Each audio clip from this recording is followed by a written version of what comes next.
to Frou-Frou, and I wrote it. To hear my folks tell the story of the very first word that I said, wearing a bib and still in my crib, I yelled horsey till my face was red. As a kid, we lived in the burbs, no room for a barn, of course. She'd stay in the yard, it can't be that hard. I was consumed by the dream of a horse. As I got older, nothing much changed. I'd beg just to ride, any and all, the fat and the small, sometimes having to swallow my pride.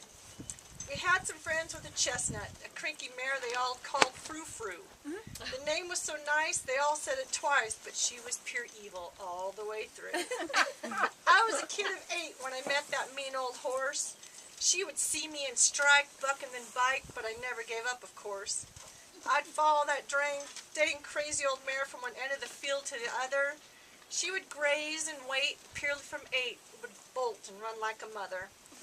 Dragging the halter behind me, I'd wait for her to quit running, then throwing the lead over the head of my steed, I'd applaud myself for my cunning.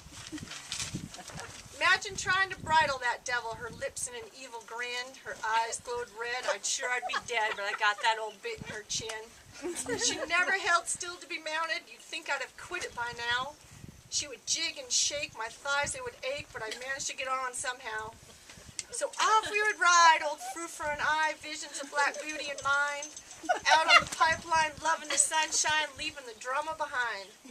I was a cowgirl on the wide open. It was all so thrilling and fun. Like an idiot dope, I was so full of hope, I asked old Frou-Frou to run. She was as fast as the wind. All it took was a kick, kiss, and cluck.